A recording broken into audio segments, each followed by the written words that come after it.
Almost every opening of Beethoven is on the level of Dickens. It was the best of times, it was the worst of times. How can you forget? That is said in such a way that is unforgettable.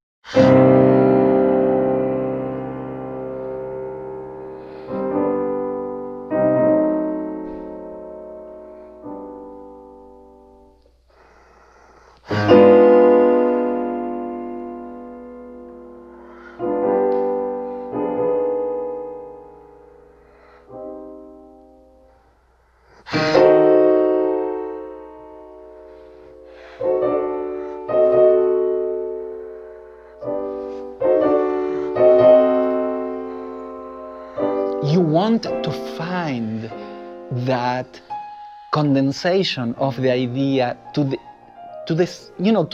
almost an atomic level, like Beethoven does right here. Dum, dum, dum, dum, or pa pa pa pam, or when he arrives to da da da da da da da. I mean, you want to say something that you cannot say in words, but it is a constellation of emotions, and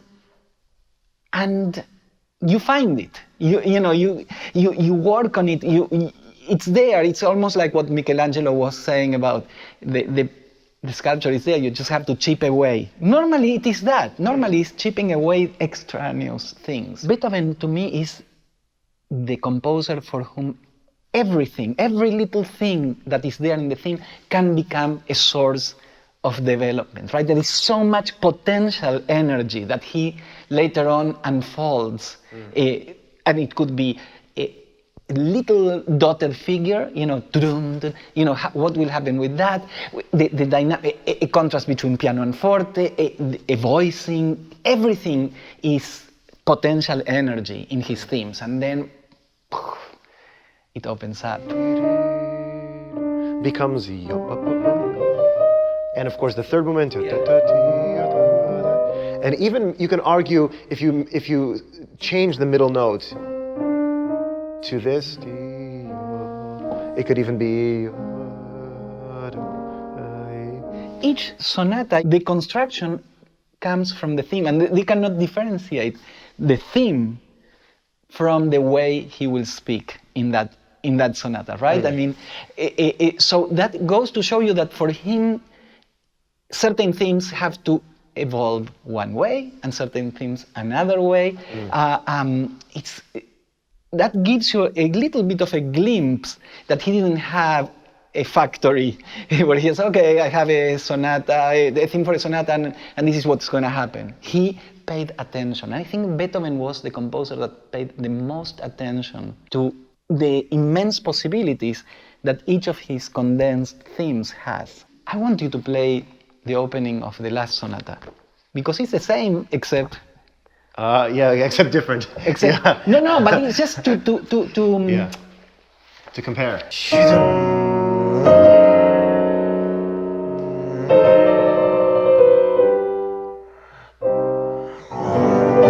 In the Pathétique, it's all not stiff. It's amazing. It's architectural.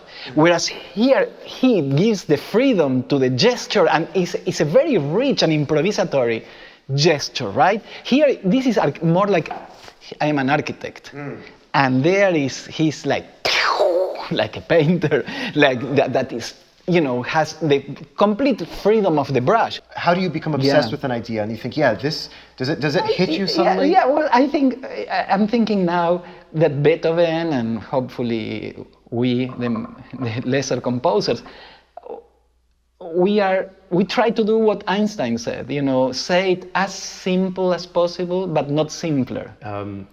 The life of a composer, I assume you're not going every day to your desk, to your office at 9 a.m. and then working until 5 p.m. and then going to, I don't know, the bar after or something. Yeah. How does the it bar work? part maybe. I see, okay. But I actually, every composer is different, right? My ideal routine, and now luckily I'm doing it, is to wake up around 4.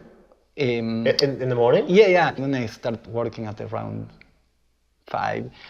And those first 3 hours are incredible. It's like, if I was not a composer, maybe I would be a fisherman, and here is more or less to be a fisherman, right? I mean, you fish, and it's good to go early in the morning, because later on the fish are distracted, right? I mean, there's too much noise, boats, but early in the morning, I like it.